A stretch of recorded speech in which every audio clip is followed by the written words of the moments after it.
Olá, boa noite, sejam todos muito bem-vindos. Hoje, Dia dos Namorados, 12 de junho de 2024, estamos recebendo o colega professor Dr. Wesley Monteiro Ambrós, da Universidade Federal do Rio Grande do Sul, que é graduado e mestre em Engenharia Química pela UFSM e doutorado em Engenharia de Minas, Metalurgia e Materiais pela URGS.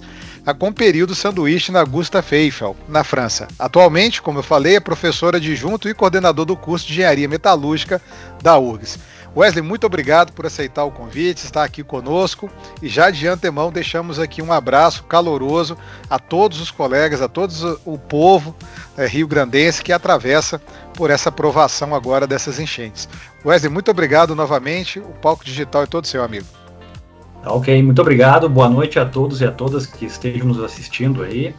Eu agradeço a oportunidade ao professor André, que eu já conhecia, e ao professor Newton, que eu tive o prazer de trocar algumas palavras e conhecer agora, né? Eu faço questão de registrar o que eu tinha dito enquanto a gravação não estava em andamento, né? Que eu acho essa iniciativa da Federal de Catalão excelente de fazer esse conjunto de palestras que agreguem pessoal da área de diferentes partes do país, né? Especialmente porque a nossa área ela é muito diluída e isso cria uma cola de união e também uma transição digital aí, como nós víamos comentando, né? Bom, na noite de hoje eu quero falar um pouco sobre a parte de fundamentos de metalurgia extrativa, que é uma das áreas que eu atuo. Agora, na hidrometalurgia, a gente também pode dividir isso em 3 grandes fases. Assim como eu falei para extração, extração e refino para piro, aqui para a hidrometalurgia a gente pode considerar a primeira etapa o que a gente chama de lixiviação, que é o processo de separação sólido-líquido, em que vai ser a solubilização do meu metal dentro de um solvente apropriado, geralmente um ácido ou uma base. Eu vou ter uma etapa de purificação dessa solução, desse licor, que a gente geralmente chama. Essa purificação geralmente é a que envolve um conjunto maior de opções disponíveis hoje, de operações para se fazer essa purificação. E a etapa de extração ou de recuperação do metal da solução purificada, né? Então eu vou falar um pouco de cada uma delas, né? Começando com a lixiviação, né? Trazendo aqui o exemplo da lixiviação do cobre típica. A rota hidrometalúrgica de extração do cobre envolve, obviamente, a primeira operação de lixiviação, e é muito comum se fazer a lixiviação no que a gente chama de lixiviação em pilhas, né? Que eu vou detalhar mais daqui a pouco. Que é um processo que eu vou empilhar minério e utilizar aspersores de ácido para coletar por um sistema de drenagem esse material que atravessou a minha pilha, que percolou através dela, que formou um licor. Aqui tá mostrando algumas quantidades interessantes, um licor que vai ter algumas gramas por litro do meu metal, eventualmente vai carregar um pouco de material sólido particulado, dependendo da operação de purificação que eu vou ter pós-lixiviação, eu não posso ter sólido particulado no meio, tem que ter uma quantidade mínima porque ele prejudica a operação. A extração por solvente é uma delas. Então eu vou ter que ter uma separação sólido-líquido desse licor para alimentar a minha etapa de purificação. A função dessa etapa de purificação é dar um salto de concentração. Então é sair aqui da faixa dos 6 gramas por litro e pular ali para os 40 ou 55 gramas por litro de cobre em solução. Isso é necessário por quê? Porque o processo final de quase todos os metais extraídos via hidrometalurgia é fazer uma eletrodeposição. Eu vou pegar aquela solução que contém o metal, vou passar por uma célula eletrolítica, onde eu vou depositar esse metal num cátodo. Só que se essa solução tiver uma concentração muito baixa, o processo se torna muito caro. A eletrorecuperação aqui é um processo caro a priori, né? Então, o ideal é que a solução chegue aqui com na maior concentração possível de metal, e para que essa recuperação seja rápida e seja célere no meu processo, né? Então, esse exemplo do cobre ele representa bem o nosso caso, né? A gente vai ter uma etapa de lixiviação, que vai gerar geralmente uma solução contendo metal, mas em baixa concentração. Eu vou ter que fazer depois um processo de purificação que envolve tanto remover impurezas quanto aumentar a concentração do metal nessa solução.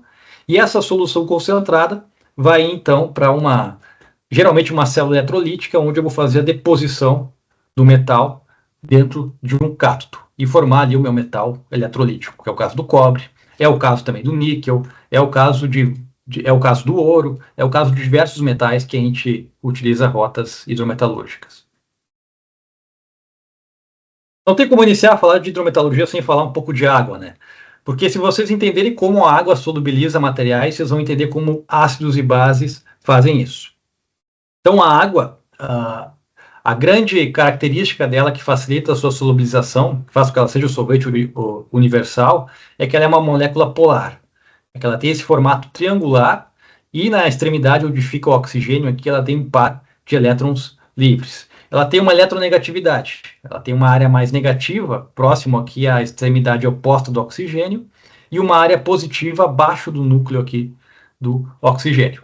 Então, quando eu coloco, por exemplo, um composto iônico em água, como cloreto de sódio, as moléculas de água meio que atacam eles de todo lado, meio que formam uma espécie de capa eletrostática em torno dos íons, por questão de atração eletrostática mesmo, né? Então aqui é o caso do íon sódio, a zona eletronegativa aqui do átomo de oxigênio, ele vai se ligar à superfície aqui do cátion sódio e formar uma espécie de proteção que diminui a atração que ele tinha originalmente pelo Cl-, pelo ânion cloro, e essa diminuição da atração se traduz em solubilização, né? Então nada mais a água faz do que criar uma película em volta dos cátions ou dos ânions, utilizando o oxigênio e o hidrogênio, e diminuindo aquela força eletrostática que ligava um no outro. Um ácido e uma base faz isso de forma mais potente, de forma mais poderosa, assim, digamos assim, para compostos que a água não consegue fazer, para compostos covalentes, por exemplo. Aqui tem uma lista de compostos minerais, mostrando a solubilidade deles em água, né? E é possível notar que, por exemplo, se nós temos alcalinos, e em alguns casos alcalinos terrosos, quase todos eles são solúveis em água, independente da fase mineral que eles estão, né? No caso de nitratos, cloretos, sulfatos, a grande maioria é solúvel em água, e à medida que a gente vai se movendo para hidróxidos, carbonatos, chegando a fluoretos e silicatos, e aqui não está contemplado óxidos também, a gente vai diminuindo a solubilidade, né? Então, em alguns casos, por exemplo, existe um processo de extração de potássio de escórias salinas formadas durante a reciclagem de alumínio. Então, durante a reciclagem de alumínio, as latinhas são colocadas num forno, é feita a fusão, é adicionado um pouco de cloreto de alumínio para formar uma camada protetora sobre o metal, que protege contra o ataque do oxigênio. Esse é um ponto importante que eu nem comentei na pirometalurgia também, né? Mas quando a gente expõe o metal quente para a atmosfera, o oxigênio ataca novamente para reoxidar o metal. E esse KCl, ele é reextraído novamente pela mera lixiviação em água. Então, porque é um cloreto altamente solúvel em água, e a lixiviação é feita diretamente em água sem a necessidade de um ácido ou de uma base. Mas na maior parte dos casos, na hidrometalurgia, a gente vai ter que utilizar invariavelmente um ácido e uma base. Então é bom só lembrar aqui a definição do que é um ácido, o que é uma base. Se a gente parte de um ácido ou uma base que tem íons H+, ou OH-, a definição é que o ácido é aquele que libera íons H+ em solução e a base libera íons H-. O módulo de determinar o quão ácido ou básico é uma solução ou é um reagente é pela escala de pH. pH geralmente é o logaritmo negativo da concentração de H+ na solução.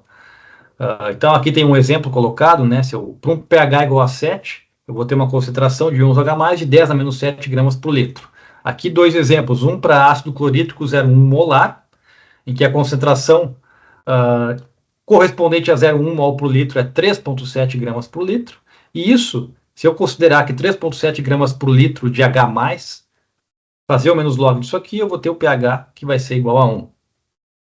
A mesma coisa aqui para o caso do NaOH, que o pH aqui vai ser igual a 13. Então é algo bem básico, né? Que quanto mais próximo de zero, mais ácido é o pH, quanto mais próximo de 14, mais alcalino vai ser o pH, vai ser o meu solvente, vai ser a minha solução.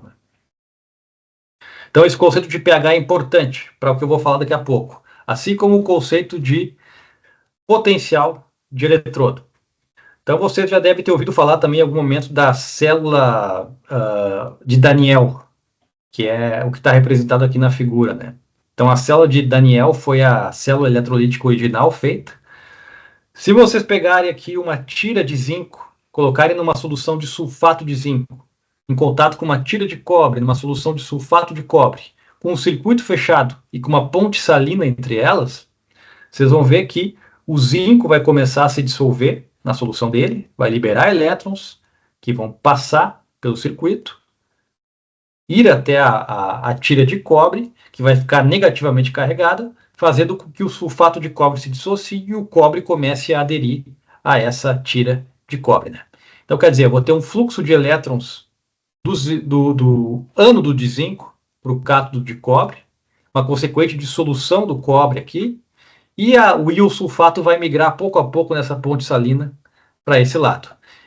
Se eu colocasse aqui um voltímetro, ia aparecer um potencial de eletrodo ali, uma diferença de potencial associada a esse processo, que no caso é 0,78 volts. Isso aí ocorre naturalmente, sem ter entrada de corrente externa, pelo simples contato entre essas soluções e entre essas fases. Isso vai acontecer por quê? Porque é uma diferença intrínseca na distribuição de elétrons e cátions e ânions entre as duas soluções e vai se tentar chegar a um equilíbrio. Essa diferença ela é dada por que a gente chama de potencial eletroquímico.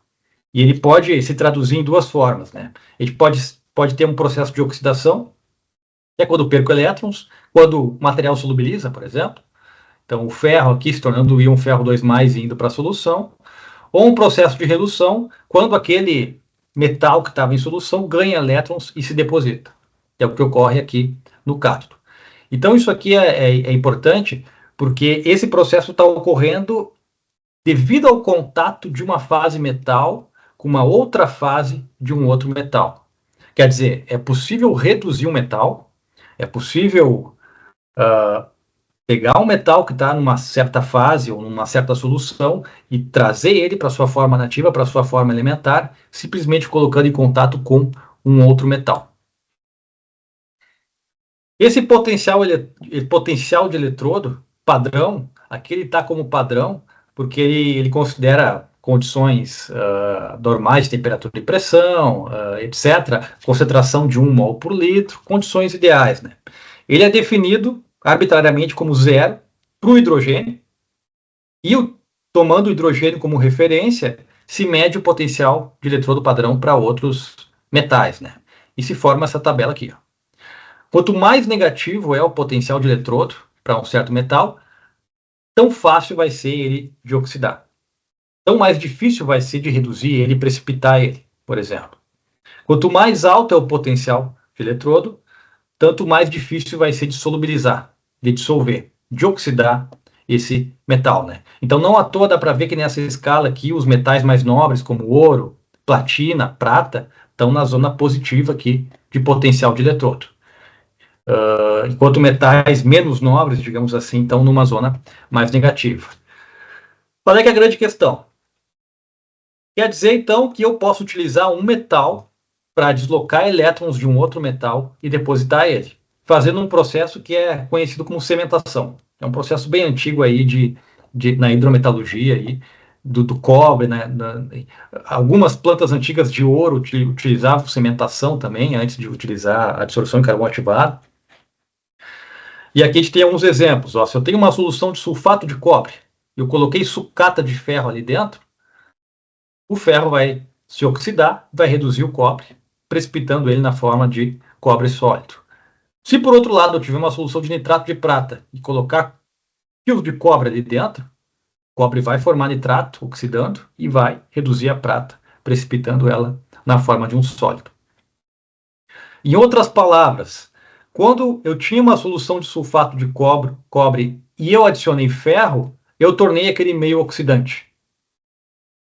Quando eu tinha, ou melhor dizendo, desculpa, eu tornei aquele meio redutor para o cobre. Aqui no caso eu tornei esse meio redutor para prata. Eu posso então ter duas frentes aí. Eu posso mexer ou com a acidez de um meio, ou eu posso mexer com o potencial de oxidação ou de redução daquele meio. Essas duas informações são importantes porque com elas eu vou poder trabalhar para determinar qual é a faixa de pH, por exemplo, ou qual é a faixa de grau de potencial de eletrodo, eu vou ter que usar no processo para que eu consiga precipitar o metal ou dissolver ele em solução.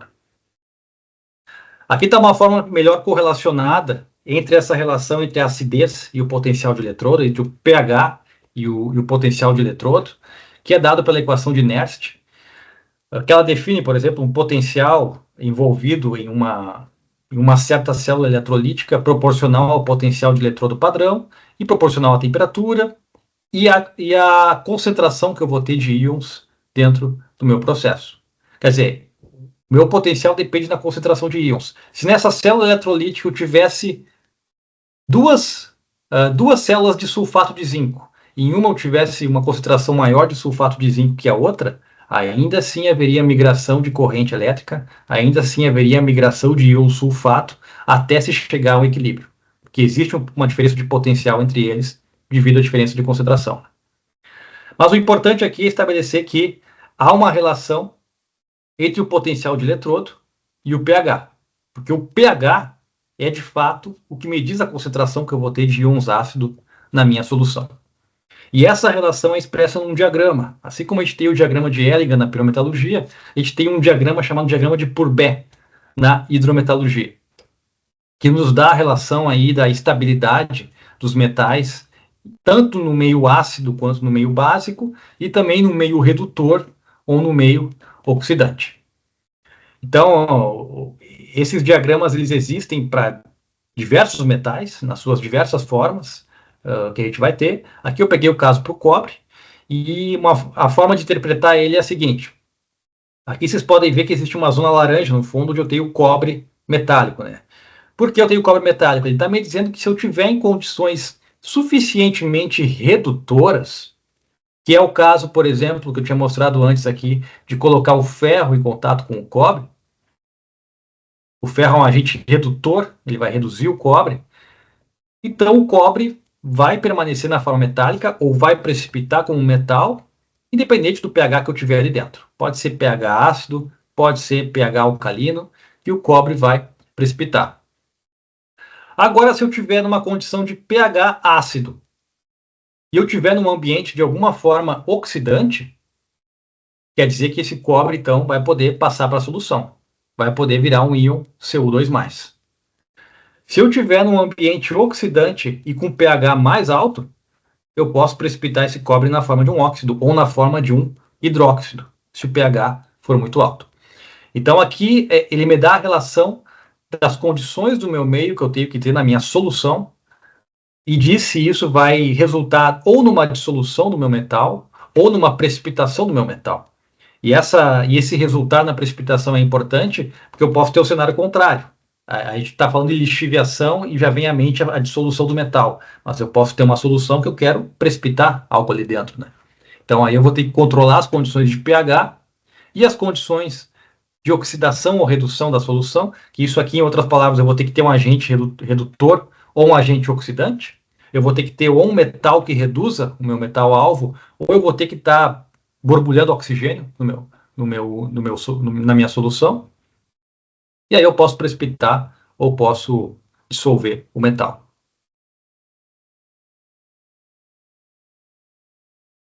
Então aqui tá uma representação para o caso dos óxidos. A correlação que eu tenho entre o processo que está ocorrendo, entre a reação química e esse tipo de diagrama aqui de Pourbet, que é muito utilizado na hidrometalurgia, né? Se eu tiver partido de um óxido de cobre 1, por exemplo, e diminuir o pH, em outras palavras, se eu reagir, por exemplo, óxido de cobre com ácido sulfúrico, obviamente eu vou ter a formação aqui de um cátion CO2+, em solução. Se por acaso eu tiver aqui CO2O e colocar ele em meio ácido também, embora eu vou ter que reduzir um pouco mais, eu vou também chegar ali em um ponto que eu vou ter a dissolução de CO2+ em solução. No caso dos sulfetos de cobre, por exemplo, é possível notar que CO2S aqui, ó, e o seu S até certo ponto, que independente da faixa de pH aqui, ó, ele não modifica a natureza dele. Ele continua na forma de sulfeto. Se eu quiser lixiviar esse cara, se eu quiser dissolver ele, se eu quiser transformar ele em CO2+, eu vou ter que trabalhar em condição ácida, mas eu vou também ter que trabalhar em condições oxidantes. Então, além do ácido sulfúrico ou de outro ácido que eu for utilizar para fazer a lixiviação, eu vou ter que ter uma oferta de oxigênio no meu sistema. Eu vou ter que ter uma aeração no meu tanque de lixiviação, eu vou ter que ter uma aeração na minha pilha de lixiviação, para que ela ofereça esse oxigênio, transforme numa atmosfera oxidante e, junto com o ácido, permita a dissolução aqui do meu cobre, né? Então, em duas palavras, em resumo, né? Se eu estou partindo aí da extração de um óxido, aqui eu estou dando o exemplo do cobre, mas pode ser outro metal. Se eu estou fazendo lixiviação de um óxido, geralmente a mera mudança de pH é fator suficiente para que ocorra a lixiviação. A lixiviação do metal e, obviamente, de contaminantes que possam estar com ele.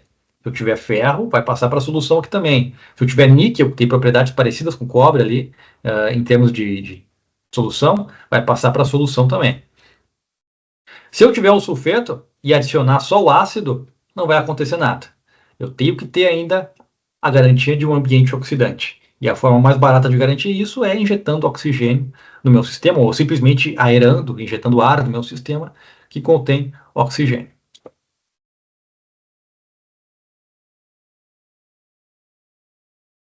Outra maneira muito comum utilizada em lixiviação para maximizar a dissolução de metais é utilizar o que a gente chama de agentes quelantes ou agentes complexantes. Então, por exemplo, o cianeto, que é muito utilizado aí para ouro, né?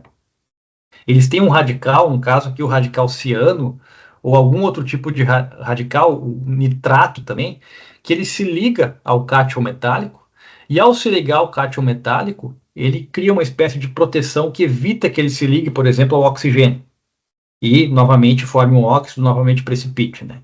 Então, o agente quelante, o agente complexante, ele amplia o rol de faixas de pH em que o metal permanece dissolvido em solução, né?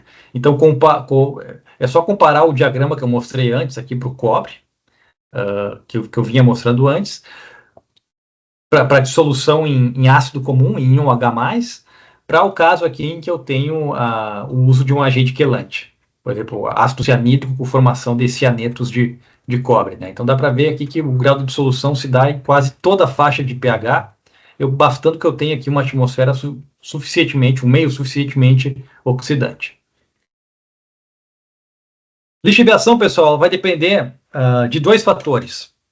Aqui, diferente da pirometalurgia, que eu estou operando numa alta temperatura, e por estar em alta temperatura, os processos ocorrem em uma alta taxa, numa alta velocidade, na hidrometalurgia a gente está numa temperatura mais baixa.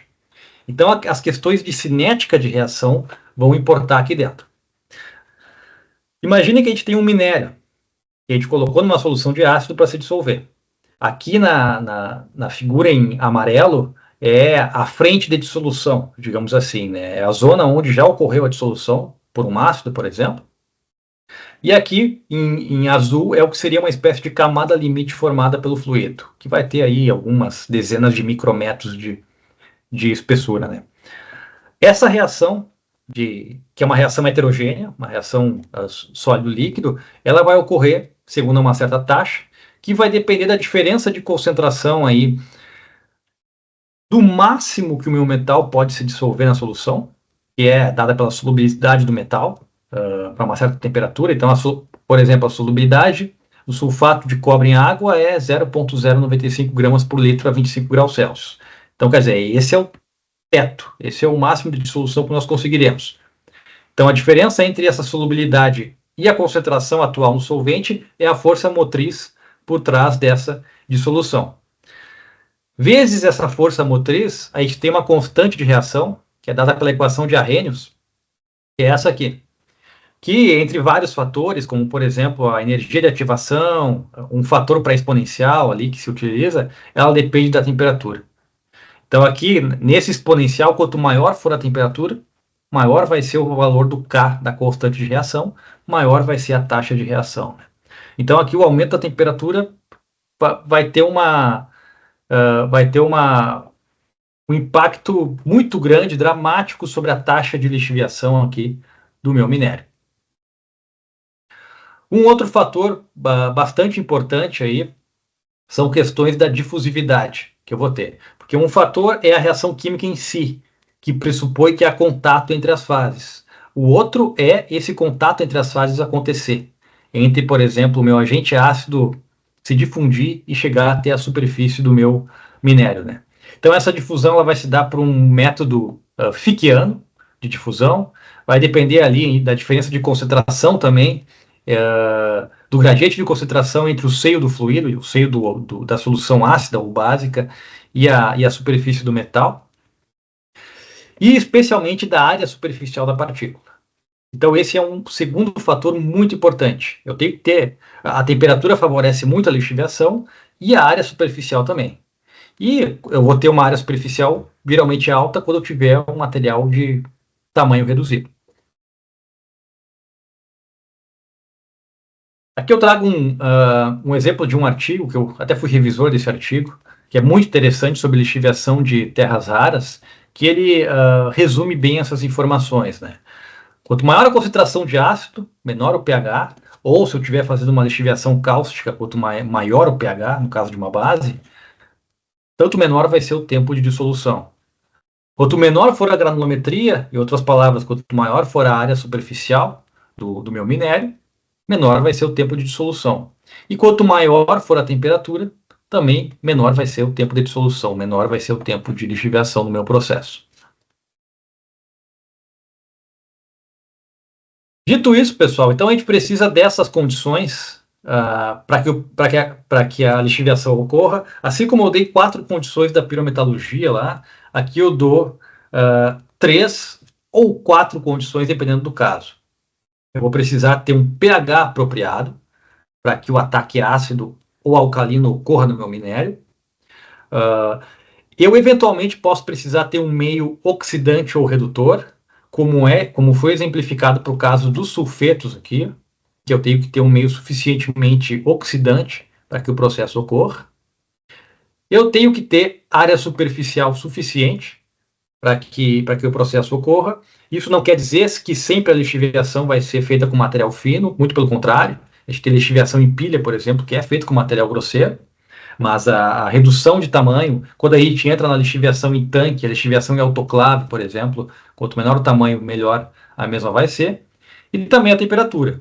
A maior parte dos processos ainda são feitos em temperatura ambiente, mas alguns que são feitos com alta temperatura e alta pressão, eles são bastante favorecidos em termos cinéticos, por causa do efeito que a temperatura tem na taxa de reação do processo. Os principais agentes lixiviantes que a gente vai ter: água para, por exemplo, compostos iônicos como cloreto de sódio, cloreto de potássio, cloretos e nitretos em geral. Ácidos, a gente vai ter aí os ácidos padrões, sulfúrico, clorídrico, nítrico, em alguns casos se usa até água régia. Além das bases, eu vou ter soluções salinas também, que podem ter um papel importante até um papel secundário quando a gente utiliza um ácido e alguma semi-reação ele forma um sal que também auxilia na lixiviação. O importante aqui é que se cumpra a maior parte desses requisitos, né? Então, ele tem que ter a capacidade de dissolver o mineral-alvo, tem que ser tão seletivo quanto possível. O que é ser seletivo? Eu tenho ali um minério que tem cobre, ferro, níquel, zinco, e eu quero dissolver somente o níquel. Então, que ele seja tão seletivo para a dissolução do níquel e não dissolva os outros quanto possível, preferencialmente de baixo custo, que não implique em gastos muito grandes de infraestrutura, ou seja, não seja um ácido que em temperatura ambiente ele volatilize. Então eu vou ter que ter um sistema eu vou ter que operar com reatores lacrados para evitar a volatilização de gás no ambiente. ou que seja demasiado corrosivo, que exija materiais muito resistentes à corrosão. Então, isso pode ser um impeditivo do processo. E muito importante que seja passível de regeneração. Quer dizer, eu tenho que conseguir, de alguma forma, depois que eu extrair o meu metal, lixiviar ele, remover ele da solução. Eu tenho a solução agora pobre que eu vou ter, que vai ser o ácido sem o metal, eu consiga reciclar ele no processo de alguma forma. Porque senão se torna muito caro, eu tenho que estar trabalhando sempre com solvente virgem. Um ponto cada vez mais importante, e aqui é um dos limites tecnológicos que tem sido bastante explorados na hidrometalurgia, é a questão da biometalurgia, né? Ou do uso de micro-organismos para auxiliar na biolixiviação. Não é algo novo, é algo que, por exemplo, o CETEM mesmo, existe um livro do CETEM na década de 80 ou 90 que trata muito bem sobre biometalurgia e biolixiviação.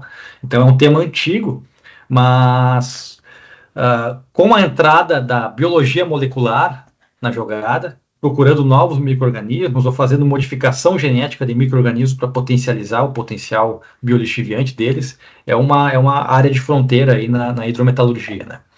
Então, nesse processo, a gente vai utilizar algum micro-organismo, ou uma bactéria, ou um fungo, que ele vai metabolizar alguns dos componentes que estão presentes no minério, alguns poucos que estão presentes no solvente, e isso vai resultar aí na catálise, né, na aceleração da reação de lixiviação do processo. Então, alguns comuns são, por exemplo, o Thiobacillus ferrooxidans.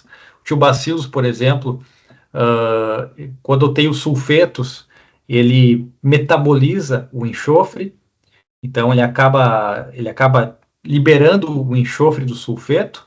Ao fazer isso, ele libera o ferro que estava associado ao sulfeto, especialmente se eu tenho pirita no meu minério. O ferro sai com um estado de oxidação bastante alto, forma sulfato, e esse sulfato acaba se tornando uma espécie de agente lixiviante que potencializa a lixiviação química tradicional no meu processo. Então, esse Thiobacillus thioxinans também é um micro-organismo bastante comum, utilizado. Estado da arte é utilizar para lixiviação de cobre. Então, a lixiviação, especialmente lixiviação em pilhas de cobre, é comum utilizar esses micro-organismos em conjunto com ácido, em conjunto com aeração, para potencializar o processo. Mas há pesquisas voltadas para ouro, especialmente ouro e arsenopirita, ouro contido em arsenopirita, minerais em gerais que eu tenha enxofre, que, por exemplo, a Thiobacillus possa metabolizar e aí maximizar a velocidade de lixiviação. Bom, falando da operação de lixiviação em si, pessoal, a gente tem aí dois grandes métodos. A gente pode fazer a lixiviação, a gente pode ter uma pilha de material particulado em que eu estou movimentando o ácido através dela, ou a base, o solvente através dela, ou eu posso ter, pelo contrário, um tanque que contém o meu solvente e eu estou colocando o meu minério em polpa e utilizando algum tipo de agitação para fazer aí o processo de lixiviação, né? Então, cada um tem as suas características, as suas vantagens. A lixiviação aqui, que eu estou chamando por percolação, que pode ser a lixiviação in situ, ou em pilhas, geralmente para minérios de baixíssimo teor, inclusive aqueles que não vale a pena lavrar ou mesmo beneficiar. Então, eu vou utilizar ele in situ, ou vou formar pilhas em frações grosseiras dele, e simplesmente aspergir o ácido e coletar na parte inferior, aqui por meio de drenagem, o licor que contém o metal, né, para fazer a purificação posterior, né. E a lixiviação por agitação aqui, que é feita em tanques ou em autoclaves, aqui é quando eu tenho minérios de um teor um pouco mais alto. O que é um teor alto aqui? É teor estou partindo ali de 6%, 8%, alguma coisa nesse sentido, e aí eu vou fazer a lixiviação em polpa, um material com uma granulometria mais fina, e eu vou ter uma taxa de solução mais elevada. Aqui uma expansão desses métodos, né? Eu tenho a lixiviação in situ, que é como o próprio nome diz, a lixiviação feita no próprio local, na própria jazida, onde está sendo feito o bombeamento de uma solução ácida ou alcalina para atravessar o corpo do minério, o corpo virgem do minério, e aí fazer a remoção, a dissolução do metal. A lixiviação em pilha ou em depósito, a lixiviação em tanque, que também é chamada de wet leaching, que eu não vou abordar, porque hoje ela é utilizada basicamente pela Codelco, no Chile, numa mina específica, a mina de Monte Blancos lá, então ela não tem um uso muito disseminado, e a lixiviação em polpa. Aqui tem um resumo dos processos, em condições operacionais, o tamanho de grão que a gente usa em cada um deles, o tempo de solubilização necessário, o nível de equipamento que a gente utiliza e as aplicações, né? Então, a in situ e a em pilha, por exemplo, a gente vai ter, digamos, um capex bastante baixo. Eu vou ter o uso mínimo de equipamentos, eu vou trabalhar com tamanho de grão na faixa de LAMP, e eu vou ter grandes períodos aí para fazer o consumo completo, digamos assim, do meu depósito por meio da lixiviação. A lixiviação em polpa, já ela vai envolver uma instrumentação, uma quantidade de equipamentos bem mais variada, condições de processo também maiores. Eu posso ter lixiviação em polpa feita em alta temperatura e pressão, que é a lixiviação feita em autoclaves. Eu tenho que trabalhar com tamanho de grão mais fino, que eu quero área superficial para garantir uma taxa de lixiviação apropriada. E aqui eu vou trabalhar na escala de tempo de horas para fazer isso, né? E vou ter diferentes equipamentos. E aplicações são as mais variadas. Então, dá para se dizer que a gente tem desde o universo de minérios de cobre ou de urânio de baixíssimo teor, em que eu vou fazer uma lixiviação in situ, com investimento mínimo em equipamento, até o universo ali da bauxita, do processo Bayer, de lateritos de níquel, por exemplo, e alguns sulfetos de níquel também, que eu vou utilizar o processo PAL, por exemplo, PAL, que é o processo utilizado para Pressure Acid Leaching para níquel, que é um processo extremamente sofisticado. Eu tive que utilizar autoclaves, altíssimas temperaturas, pressão, sistema para lidar com vapores e assim por diante. Então a sofisticação aí ela varia bastante no que diz respeito à lixiviação. Na lixiviação in situ, é muito feita lá no centro-oeste americano, nos depósitos de cobre lá do Colorado e em Montana. Eu vou ter ou um depósito que tem um teor muito pobre, ou que é o rejeito de um antigo depósito e que agora virou explorável, em que eu vou ter que ter, em primeiro lugar, esse depósito, sendo subterrâneo, ele vai ter que estar sob uma camada impermeável. Então ele vai ter que ter algum tipo de proteção natural a qualquer percolação para lençol freático ou mesmo perda do meu solvente que eu possa ter. E nesse depósito, ele pode ser naturalmente poroso ou pode ser feito até algum tipo de desmonte ou explosão para aumentar a porosidade ou a granularidade do minério. E vai ser bombeado ali dentro a solução ácida, vai atravessar todo o corpo do minério e vai ser novamente coletada por meio de um sistema de airlift. O pessoal usa muito, que é um sistema especial que não tem que passar pelo rotor de uma bomba e evita a corrosão. Vai puxar essa solução carregada agora com o meu metal e fazer o processo de purificação dela, que eu vou falar daqui a pouco. Vai fazer uma extração por solvente, por exemplo, vai regenerar o ácido e mandar novamente lá para o fundo. Faz uma nova passagem, uma nova coleta. Eu vou ter dutos específicos para injetar a solução ácida e dutos específicos para fazer a coleta dela. Um outro processo é a lixiviação em pilhas. Então, nesse caso, eu posso ter tanto uma espécie de depósito natural que foi formada uma pilha, digamos assim, num deslize, e algum tipo de desnível, e foi se aproveitado para fazer a lixiviação em pilha, quando eu posso ter uma pilha artificial, uma pilha no qual o terreno foi preparado, foi colocada uma camada de geomanta embaixo, para criar um fundo impermeável, foi colocado um sistema de drenagem na base do que seria a pilha, e foi formada a pilha, montando camadas sobrepostas aí de minério, acima da qual foram posicionados os aspersores. Então é feita a aspersão, o material percola a pilha, Essa pilha pode ter aí alguns metros, até dezenas de metros de altura. Ao percolar a pilha, ele vai lixiviar pouco a pouco o minério, e isso vai dar dentro de um reservatório de solução carregada. Então, desse reservatório de solução carregada, ele vai para a etapa de purificação.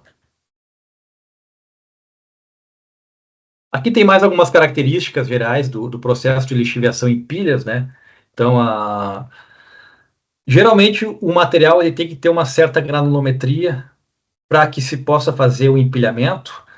Aqui, embora o material fino tenha a priori uma área superficial maior para o processo de lixiviação, eu não posso formar uma pilha muito compacta a ponto que a minha solução lixiviante não consiga percolar através dela, ou que ele forme curtos-circuitos e não consiga atravessar todo o volume útil da minha pilha.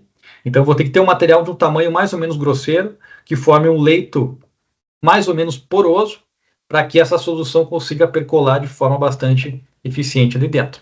Então é muito comum até fazer um processo de aglomeração. Às vezes, durante a própria aglomeração do minério, é adicionado um pouco de ácido, é feito uma espécie de tamboramento com ácido e eventualmente até uma bactéria ou fungo que vai ser o agente de biolixiviação, para que essa pilha já seja montada como um agregado autolixiviante, vou chamar assim, né?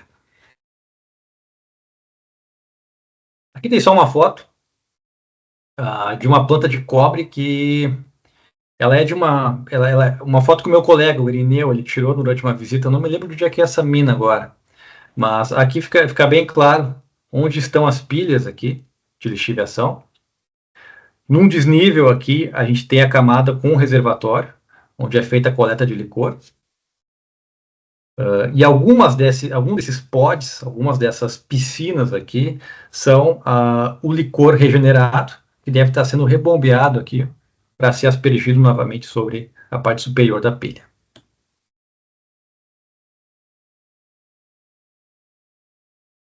Aqui está ilustrando exatamente o ponto que eu comentei antes, pessoal.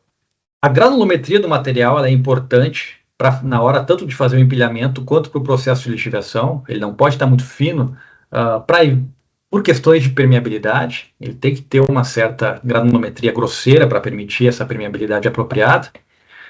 Então é muito comum que a boa prática de empilhamento, de formação das pilhas, envolva operações ali de redução de tamanho, eventualmente, se o tamanho do minério for muito grosseiro, seguido por um processo chamado de cura ácida. Então, esse minério britado, ele vai ser colocado num tambor. Geralmente um tambor é um cilindro, que ele vai ter alguma outra aleta para que o material fique tamborando ali dentro. Vai ser adicionado um pouco do ácido junto ao minério e, eventualmente, como comentei antes, a bactéria, ou o fungo, um micro-organismo que possa vir a estar cooperando ali no processo de lixiviação. E depois de feita essa cura ácida, esse material é feito um empilhamento, né? É transportado e vai ser feito um empilhamento ali na área apropriada para se fazer a lixiviação, né? Em alguns lugares não é feita essa cura ácida de modo nenhum, né? É feito só aspersão direto. Mas a cura ácida tem a vantagem de já permitir um contato íntimo, né, entre o minério e a solução ácida que vai fazer o processo. Aqui eu falo muito de ácido e não estou falando de base, porque a lixiviação em pilhas geralmente é feita em urânio e cobre, que são metais na qual a lixiviação ácida é comum, né? Aqui tem uma representação geral de uma planta de lixiviação em pilhas de cobre, por exemplo, ou de urânio também, poderia ser, no qual tem a minha pilha, é feita a aspersão, o material permeia a pilha, lixivia o metal, formando aqui um reservatório com um licor carregado, ou a solução carregada de metal ali dentro. Esse material carregado vai passar pelo processo de purificação. Aqui é um processo de extração por solvente, que eu vou comentar de modo breve daqui a pouco. Na extração por solvente, o resultado vai ser uma solução ainda mais carregada no metal, que vai para a eletrodeposição. E o ácido aqui vai ser regenerado e vai novamente ser redirecionado aqui para a pilha. Então ele está saindo aqui da extração por solvente e volta para a pilha. Eu vou ter essa regeneração contínua. Alguma perda vai ter no processo, então eu vou ter que estar chegando com ácido virgem ali, mas o ideal é ter uma regeneração numa escala tão alta quanto possível. A lixiviação em polpa, pessoal, é um processo já feito, já mais sofisticado, porque aqui eu vou ter que ter uma preparação mais adequada do minério, vou ter que chegar ali a um nível de britagem e moagem do próprio minério, e o equipamento de lixiviação é um reator químico.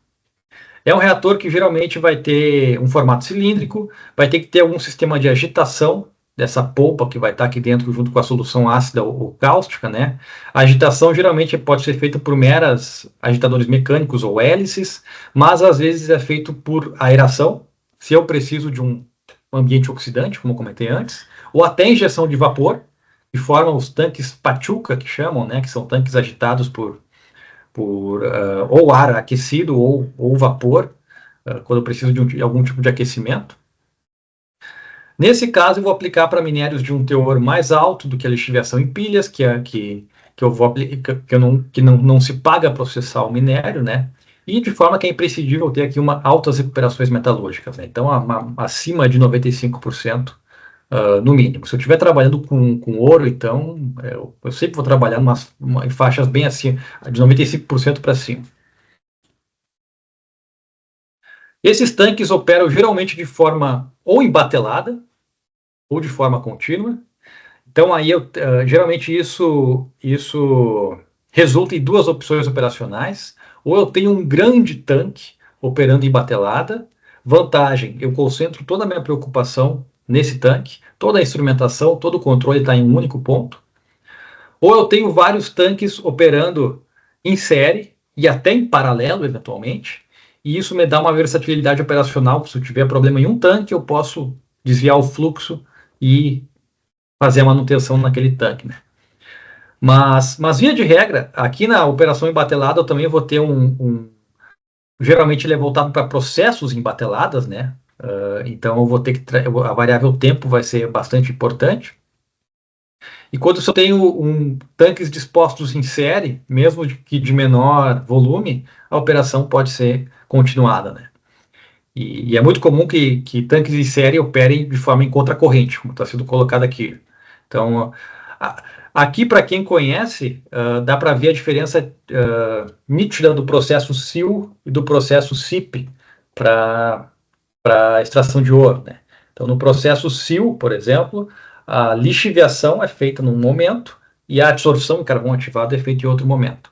Então, pode ser que a lixiviação seja feita num reator embatelado. Enquanto no processo SIP elas são feitas continuamente, né? Às vezes alimentando o minério e a solução ácida numa extremidade e o carvão ativado na outra, e eles se encontram em contracorrente nos tanques. Falando de ouro SIP, aqui tem um balanço de massa aqui só para representar a operação de uma lixiviação em tanque, né? Então, considerando aqui um concentrado, uns 70 gramas por tonelada de ouro, dentro de um tanque de polpa, eu vou colocar o meu agente lixiviante, que é o cianeto de sódio, ou cianeto de potássio, é um cianeto, enfim, numa certa concentração. Quando a gente trabalha com cianeto, uma preocupação muito grande é o pH da solução. Se o pH for abaixo de 8, esse cianeto começa a volatilizar, e cianeto é um gás venenoso. Então, se adiciona cal virgem, se adiciona algum agente alcalino para manter o pH num certo nível de altura que evite essa volatilização do cianeto. Aqui tem que ter uma aeração também, então vai ser um tanque aerado, e o resultado vai ser um licor ali, uma certa quantidade de concentração de ouro, que vai para o processo posterior de enriquecimento, geralmente a absorção em carvão ativado.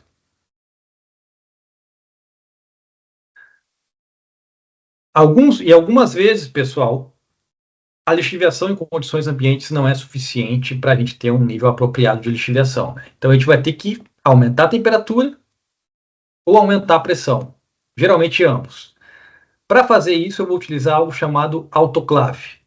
Então, a autoclave vai ser um reator, geralmente cilíndrico, geralmente parece muito um trocador de calor, no qual dentro dele eu vou conseguir fazer uma manutenção de uma alta temperatura alta, na faixa dos 200 ou 300 graus, né? Na pirometalurgia isso é pouco, mas para a hidrometalurgia isso é uma temperatura alta. E geralmente o aquecimento se dá pela injeção direta de vapor no sistema, né? Então, geralmente esse tanque ele vai ser dividido em compartimentos. Às vezes os compartimentos podem ser isolados um por outro por meio de uma espécie de portões, portões móveis, para que, por exemplo, se eu tiver uma zona aqui tendo vapor e alta pressão, eu consiga ter acesso a um segundo estágio dentro do meu processo sem ter o perigo de sofrer aí algum tipo de vazamento e assim por diante, né? Então, esses fornos aí, eles geralmente operam, eu tenho que ser feito de um material resistente à temperatura e à corrosão, porque aqui eu vou estar tendo uma alta temperatura e vou ter um meio ácido, um meio alcalino bastante agressivo, né? Então, não é qualquer liga que vai dar conta de ser utilizado num autoclave. E eu vou ter que ter diversos sistemas acessórios de operação dessa autoclave, né? Por exemplo, se eu tiver uma autoclave que opera de forma contínua, toda a alimentação vai ter que ser feita por bombas de deslocamento positivo. Então é diferente de bombas de rotores, são bombas que elas operam de forma pistonada, para fazer com que toda vez que eu injete um fluido aqui dentro, ele tenha pressão suficiente para vencer a pressão interna da autoclave, e ele impeça também que o fluido volte pela rede e cause algum dano. Quando eu for fazer a exaustão da autoclave, vai ter muito vapor ali dentro. Eu estou trabalhando numa alta temperatura e vapor sob alta pressão, né? Então eu vou ter que ter sistemas de alívio. Geralmente o pessoal chama de sistema flash, que é um tanque vertical. O vapor sai, ele cai numa queda livre, e nisso ele às vezes até já perde temperatura, ele perde temperatura e muitas vezes ele até já liquefaz, né? Então eu vou ter vários estágios nesses tanques flash para baixar a pressão do vapor. Eu vou ter que ter sistemas de pré-aquecimento e recuperação de calor aqui dentro para reaquecer o material e também para recuperar o ácido ou a base que está sendo utilizado ali dentro do tanque, né? Então isso aqui eu peguei no catálogo da Metso, um catálogo bem interessante lá que tem informações disso. A Metso hoje é a maior fabricante de autoclaves, né? Não estou fazendo propaganda aqui, mas é que tem que ser dito. A Metso e a Autotec são as maiores fabricantes hoje de autoclaves e equipamentos dessa área. E uma operação, um processo importante que se vale de lixiviação em autoclaves é o processo Bayer, de lixiviação da bauxita, que é bem famoso, né? Então, nesse processo, eu vou ter os minérios ali típicos de alumínio, a gibicita, moemita e a diáspora. Eles vão ser colocados aqui em contato com soda cáustica, de alta concentração, em faixa de temperatura até 180 graus, altas pressões por algumas horas. E o resultado daqui vai ser uma solução cáustica carregada com alumínio, com aluminato de hidróxido de alumínio, e vai gerar aqui aquela famigerada lama vermelha, que é um resíduo terrível aqui da metalurgia do alumínio, por ser uma lama muito fina, ser rica em ferro e ser de difícil separação depois, difícil disposição também. Bom, pessoal, então aqui a gente finalizou a etapa de lixiviação. Feita a lixiviação, o resultado final sempre vai ser o que a gente chama de solução carregada. Tá aqui, ó. Então eu vou ter uma solução que vai ter uma concentração relativamente alta do meu metal, mas muitas vezes insuficiente para mim fazer a extração final dele. Então eu vou ter que fazer uma purificação dessa solução. Existem 4 maneiras hoje, grandes maneiras de eu purificar a solução, que é fazer o processo de extração por solvente, que eu vou falar agora, que é o principal processo da hidrometalurgia. Precipitação química, que é produzir reações químicas de diversos tipos, hidrólise, até redução em fase líquida, para que eu possa precipitar ou o metal ou precipitar os contaminantes dele e aumentar a pureza da solução. A adsorção, especialmente a adsorção em carvão ativado, que é utilizado para ouro, e troca iônica, utilização de resinas de troca iônica, né, que é utilizado geralmente para desmineralização de água. Tem se estudado muito utilizar a resina de troca iônica para extração de terras raras também, mas é algo que está mais no âmbito da pesquisa do que da aplicação em larga escala, né? Eu vou falar da extração por solvente, que é a técnica mais difundida e mais utilizada. Na extração por solvente, a ideia é o seguinte: eu vou ter a minha solução carregada, eu vou colocá-la em contato com uma fase immiscível com essa solução, mas na qual o meu metal tem maior miscibilidade que o próprio ácido ou que a própria base. Então, digamos que eu tenho aqui uma solução de cobre em ácido sulfúrico. Eu vou colocar ele em contato com um éter, por exemplo, que é uma fase orgânica, que é immiscível com a fase aquosa aqui, mas no qual o cobre tem uma grande miscibilidade. Vou agitar, misturar essas fases. Durante essa mistura, o cobre vai migrar da fase aquosa para a fase orgânica, para a fase éter, vai ficar carregado nela, e aí eu vou fazer eu vou fazer o que de fato a gente chama de regeneração do meu ácido, ou da minha base. Então aqui eu removi o cobre do ácido da base, ele está agora uma solução empobrecida, vai ter muito pouco cobre, muito pouco metal, enfim, e eu posso regenerar ele lá para o meu processo de lixiviação. Enquanto aqui eu vou ter uma fase orgânica carregada do meu metal, que eu vou fazer novamente esse processo. Eu vou misturar ele com uma fase aquosa, mas não com a mesma fase aquosa original, eventualmente com um ácido mais forte ou com um ácido mais concentrado, para que agora, ao invés de ter 10 gramas por litro de metal, eu tenha 60, 70, 80 gramas por litro de metal. Eu tenho uma solução bastante concentrada dele e que esteja apropriada para mandar para a etapa final, que geralmente é a eletrodeposição. Então a extração ela tem essas duas fases. A fase 1 está aqui. E está como exemplo o próprio cobre. Fiz a lixiviação, extraí o metal, gerei o que a gente chama de licor, de solução carregada, que vai ter uma certa concentração.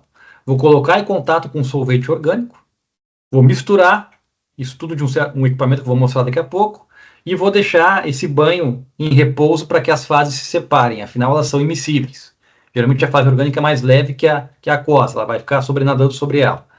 E agora eu tenho um extrato orgânico, a gente chama de extrato, que vai ter uma concentração maior de cobre, e um rafinado, ou a fase aquosa, que tem uma concentração bem mais baixa do que a concentração original, e que agora pode ser reciclado para lixiviação. O extrato, que contém a alta concentração do meu metal, vai alimentar uma segunda fase. Agora eu vou utilizar um segundo solvente aquoso, mas mais poderoso, seja um ácido mais forte, seja um ácido mais concentrado, e que vai remover o meu metal do meu extrato, do meu solvente orgânico. E vai formar agora uma solução enriquecida. Então agora eu saí aqui da média de 5 gramas por litro de cobre e fui para 45 gramas por litro de cobre. Então, se vocês pensarem em termos de efluentes gerados, né, aqui não é só apenas a concentração do cobre que eu aumentei, mas também a quantidade final de efluente que eu vou gerar na minha planta, que relativo à deposição de 45 gramas por litro de cobre. E essa solução enriquecida vai para o processo final, geralmente é o processo de eletrodeposição. Essa solução orgânica descarregada agora pode voltar para a primeira fase para refazer o carregamento do cobre. Então esse é um processo, extração por solvente não é um processo trivial, ele é um processo que geralmente depende de isotermas de equilíbrio entre a fase orgânica e a fase aquosa. Ele tem que ocorrer em multi-estágios, dificilmente eu vou ter um estágio, uma fase de extração e uma fase de reextração aqui. Eu vou ter vários estágios de extração e vários estágios de reextração até obter uma recuperação apropriada do meu metal. O equipamento mais comum de se fazer o processo são esses reatores mixer settlers, ou seja, reatores de mistura e sedimentação ou descanso. Geralmente ele é um reator dividido em dois compartimentos. O primeiro compartimento ele vai ter um misturador, que a ideia é justamente colocar em contato íntimo a fase aquosa e a fase orgânica. E um segundo compartimento, que é para deixar essas fases em repouso, para que elas possam ocorrer uma separação de fases, um vazamento seletivo, e seguir adiante para o próximo estágio, geralmente. Então aqui tem uma foto, por exemplo, de vários reatores de extração por solvente posicionados em série um do lado do outro. Então, como eu falei, uma operação que geralmente ocorre em multi-estágios. Eu vou ter 10, 15, 20 equipamentos em série operando até eu ter uma extração apropriada. Outros métodos, pessoal, que eu não vou entrar no mérito aqui. Precipitação. Então, por exemplo, aquele diagrama de Purbeck que eu mostrei logo no início para o cobre, que eu falei que se a gente saísse de uma zona, se a gente entrasse numa zona de alta acidez, a gente vai estar dissolvendo o cobre. Mas se por outro lado a gente tiver uma solução ácida e colocar bastante água dentro dela, a gente hidrolisar ela, a gente vai aumentar o pH e o cobre vai precipitar novamente. Então esse é um método mais simples que tem, que a gente chama de precipitação química. É, por exemplo, alterar o pH da solução até o ponto em que o metal não seja mais solúvel e precipite. Mas existe N maneiras de se fazer essa precipitação seletiva do metal. Eu posso fazer uma reação ácido-base. Na metalurgia do níquel, em específico, é feito vários processos de precipitação que termina com um íon de níquel e amônio que é reduzido por hidrogênio, ocorre uma redução por hidrogênio no banho líquido, e é feita a precipitação de níquel metálico. Não vou entrar no mérito, mas é um processo importante. A adsorção, especialmente a adsorção em carvão ativado. O pessoal tem estudado muito a adsorção em zeólitas também, mas carvão ativado é que em larga escala é empregado, especialmente no processo aí do ouro. E resinas de troca iônica, né? Resinas de troca iônica são resinas de materiais poliméricos específicos. Geralmente essas resinas elas têm cargas positivas ou negativas em sítios ativos na superfície dela. E quando a gente passa uma solução carregada contendo metal, o metal vai ficar retido nesses sítios. Então a solução acaba sendo limpa, né, do metal por meio da retenção dele nessas resinas iônicas que depois podem ser regeneradas. O metal pode ser retirado numa nova solução, agora mais carregada, para ir para a etapa de eletrólise. Muito parecido no conceito com a extração por solvente. Só que ao invés de utilizar a extração por solvente, eu estou utilizando uma espécie de filtro químico para reter o metal e jogar ele para um segundo solvente no qual ele fique mais concentrado. Bom, pessoal, finalizando agora, então, chegando na parte de eletrorecuperação, que é a etapa final da hidrometalurgia. Aqui está aparecendo para mim a figura apagada, mas era para ter uma célula eletrolítica. Acho que agora foi. E, novamente, trazendo, só relembrando, o que é uma célula eletrolítica, pessoal? É quando nós temos duas soluções em contato com duas peças de metal, que há uma diferença de potencial de eletrodo entre elas, de modo que um metal comece a solubilizar em solução, aqui no caso o zinco. Como ele solubiliza, ele vira um cátion e os elétrons que estavam associados com ele vão passar para o circuito e ir para o outro lado. Vão começar a ficar retidos nessa placa, carregar ela negativamente. Negativamente carregada, ela vai atrair os cátions que estão na outra solução para ela. Vai depositar aqui no lado o cobre. Então, esse é um processo que ele pode ocorrer de forma natural e gerar energia elétrica, que é o que ocorre numa bateria, por exemplo.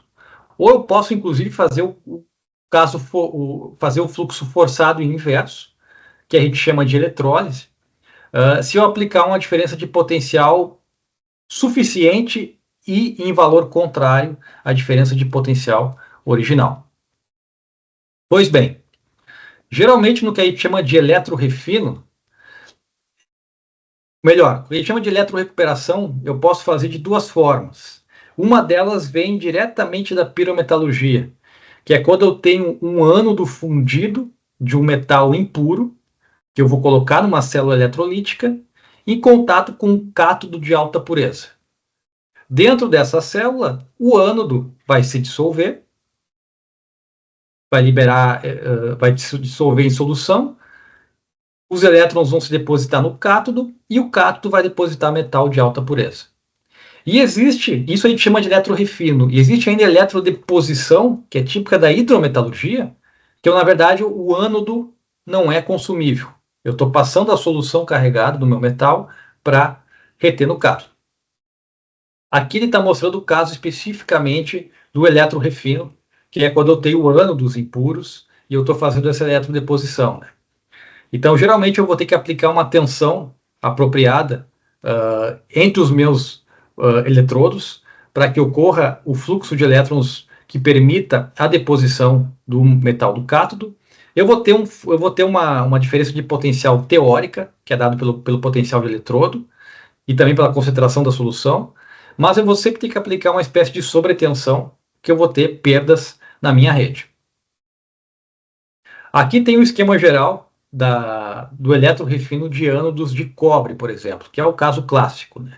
Então, lá na metalurgia de sulfetos de cobre, eu fiz a produção de cobre blister, que é a partir da extração do sulfeto. Eu fiz o refino a fogo, que é aquele par oxidação seletiva desoxidação. Eu produzi o que eu chamo de black copper, que é apropriado para usos térmicos, mas não para usos elétricos. Se eu quiser cobre eletrolítico, eu vou precisar fazer a eletrólise dele. Para isso, eu vou ter que fundir ânodos de tamanho específico, colocar dentro de uma célula eletrolítica, passar corrente, para que ele possa depositar cobre no cátodo. E esse depósito no cátodo tem que ser de tal forma que o cátodo tenha uma composição que nem essa aqui. Então ele tem um teor, o teor padrão dado pela IACS, que é a International Annealed Copper Association, é a Associação de Cobre Internacional que regra a composição do cobre e suas ligas, é maior que 99,97% de cobre, para ser considerado eletrolítico, mas ele tem que ter também teores baixos de arsênio, ele tem que ter teores mínimos de níquel e assim por diante. Então, esse processo de eletrólise ele vai ter que ser feito de tal forma, eu vou ter que utilizar uma certa corrente de diferença de potencial, que eu não deposite níquel do cobre, que eu não deposite chumbo na placa do cátodo de cobre, que eu deposite apenas o cobre ali e a mínima quantidade de outros elementos.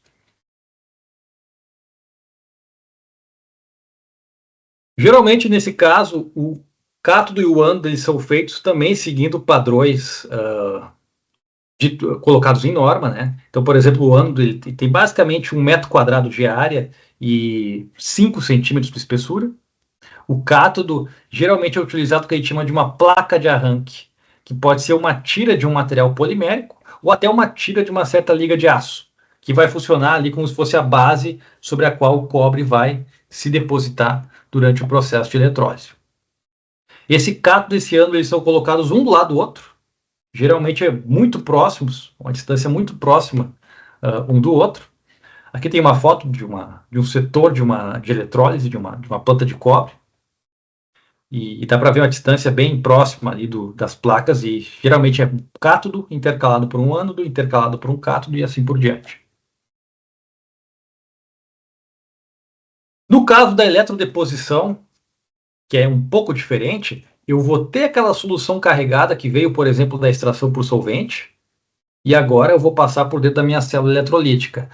O meu cátodo continua sendo o cátodo que vai partir de uma placa de arranque, para me depositar o cobre, ou o níquel, ou o que seja. O que muda é que o meu ânodo agora não é um ânodo consumível.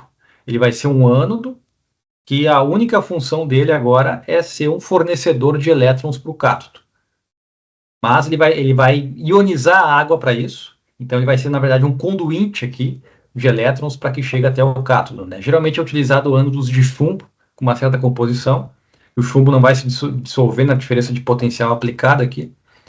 E o cobre que se deposita do cátodo vem diretamente da solução carregada de um processo como a extração por solvente. A eletrodeposição talvez seja o campeão de consumo energético da metalurgia extrativa. Então, aqui tem alguns dados bem interessantes. Ó.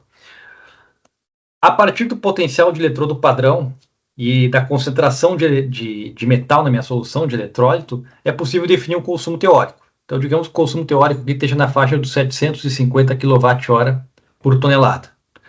O problema é que a gente vai ter que trabalhar sempre com sobretensões, porque eu vou ter dissipações por calor, eu vou ter perdas no cátodo e no ânodo, eu vou ter perdas elétricas no eletrólito na rede, eu vou ter, por exemplo, o fator de potência da minha rede, eu vou ter, se for corrente alternada, eu tenho a corrente reativa que retorna para o sistema, que às vezes é 9%, 10% da corrente injetada. Eu vou ter corrente parasita. Isso vai resultar em uma eficiência energética aí, na prática de uns 30%. E o meu consumo real vai estar aí em 2 megawatts por tonelada. Né? Então é um consumo comparável aí, ou até maior, do que o consumo de fusão de muitos fornos. Né? Então, o processo de eletrodeposição é um processo bastante caro, que aí, se a gente colocar junto com a fusão em fornos e junto com a moagem, são grandes consumidores de energia aí na mineração e na metalurgia.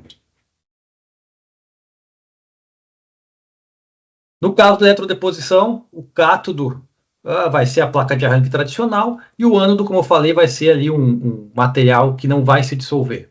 Então, como eu falei, é muito comum utilizar chumbo, às vezes laminado com estanho, com cálcio, e ele não é consumível. E tem só uma ideia da disposição dos cátodos dentro dessa célula eletrolítica, né? Essa célula eletrolítica ela vai estar diretamente conectada com o processo anterior, por exemplo, a extração por solvente, que vai estar mandando a solução carregada, vai passar aqui, vai ocorrer a deposição e a solução pobre retorna para a extração por solvente. Aqui tem algumas fotos desse tipo de célula eletrolítica utilizada. Aqui um vídeo do processo de remoção do cátodo final da célula de arranque. Então, aí é um cátodo de cobre depositado já sobre a célula de arranque.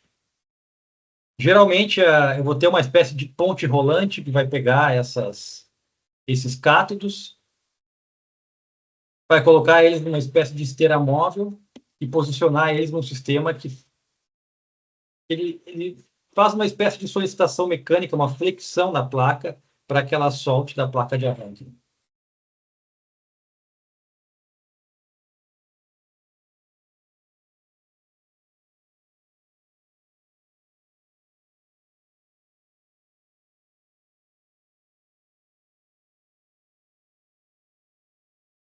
E essa seria a etapa final aí da eletrorecuperação, né? Feita mediante aí processos eletrolíticos, né? Com o caso do cobre sendo o caso mais emblemático. Bom, pessoal, então, que horas são agora? Poxa, 10h30, hein? Peço desculpas a vocês aí pela extensão do tempo. Para terminar, só vou falar sobre 3 tendências que tem agora na área de metalurgia extrativa, né?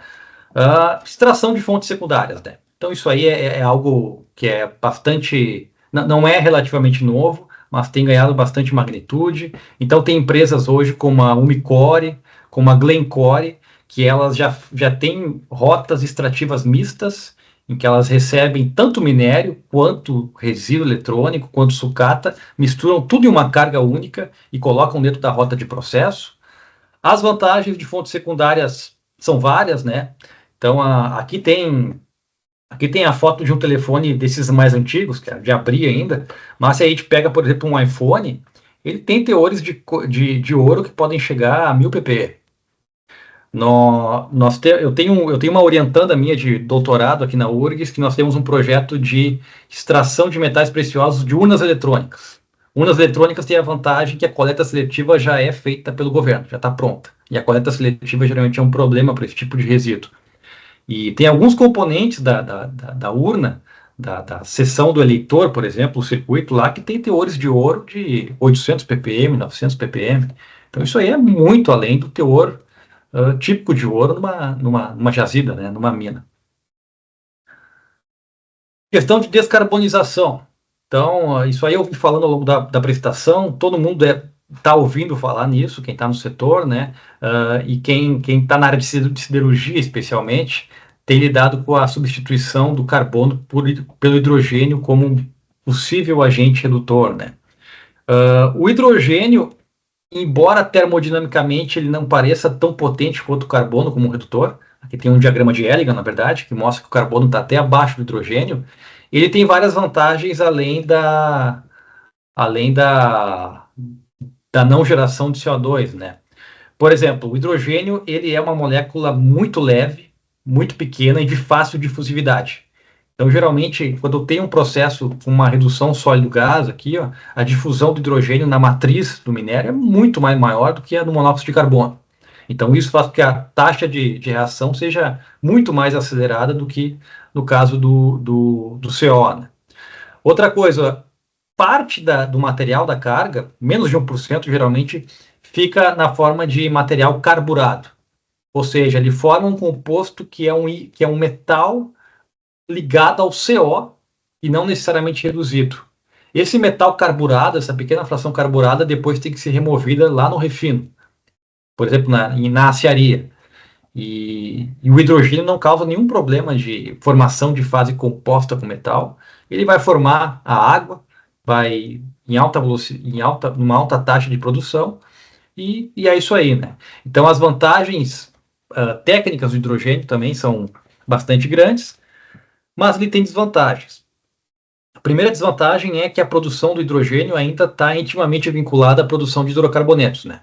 Então, a maior parte do hidrogênio ainda é obtido mediante a reforma a vapor do metano, que é um processo que vem diretamente da destilação do petróleo. Então, a fonte dele ainda não é uma fonte renovável, ainda é uma fonte suja, digamos assim, né?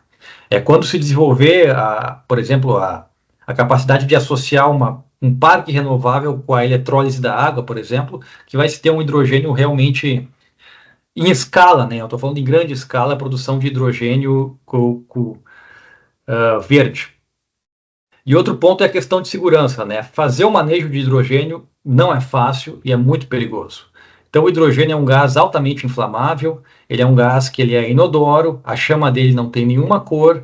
Se ele tiver contato com uma superfície aquecida, uma temperatura não muito alta, na presença de oxigênio, ele entra em combustão. Então, lidar com hidrogênio é bastante complicado, né? Então, essa modificação vai exigir muita readequação operacional por parte de companhias e interessados em trabalhar com hidrogênio. E, finalmente, a valorização de coprodutos, né, do processo.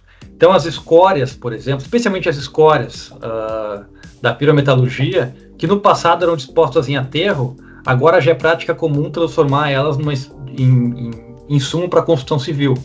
Seja para construir base, subbase de estrada, seja para misturar com cimento, assim por diante. E o próximo nível agora tem se estudado muito fazer carbonatação de escórias. Então, boa parte das escórias elas provém de fundentes que originalmente eram carbonatos. Então, por exemplo, a cal virgem vem da dolomita, que é um carbonato de cálcio. Então, a ideia é novamente carbonatar a escória e utilizar ela como uma espécie de agente sequestrante do CO2, né? Então, o processo de carbonatação de escórias já não é algo também necessariamente novo, mas cuja pesquisa tem sido bastante acelerada, porque permite que boa parte do CO2 emitido fique dentro da cadeia, fique retido dentro da cadeia metalúrgica, né? Bom, é isso aí, pessoal. Obrigado. Peço desculpas aí se eu extrapolei bastante o tempo, né?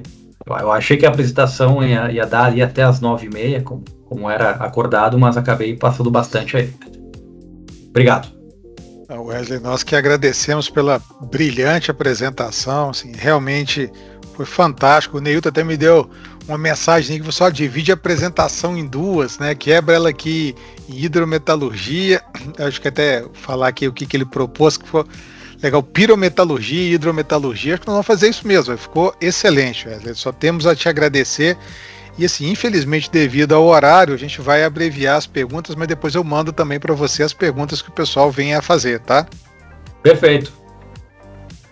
Neilton, quiser fazer alguma consideração final, amigo? Só agradecer ao Wesley pela aula, pelo show de aula que foi hoje.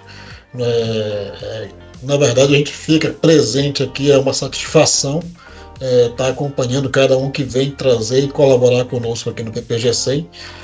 E foi assim, eu acho que foi além dos fundamentos. Para mim foi bem além dos fundamentos, ficou muito show realmente sua apresentação. E como o André falou, a gente vai deixar as perguntas para um outro momento, mas eu agradeço muito a sua participação aqui conosco, viu, Wesley? Tá bom, agradeço novamente, agradeço a oportunidade e a paciência do pessoal aí também, que tá guerreiramente aí agora. Não, acho que não tem que agradecer a paciência, não. Foi um prazer e o aprendizado foi muito grande para todos nós. Tá, ok. Muito obrigado. Pessoal, e até a próxima. Muito obrigado. Isso, muito obrigado aí, então. Todos até a próxima. E o Wesley volta, hein? Segundo semestre temos o Wesley de volta. Muito obrigado, pessoal. Boa noite. Tchau. Até mais. Boa noite.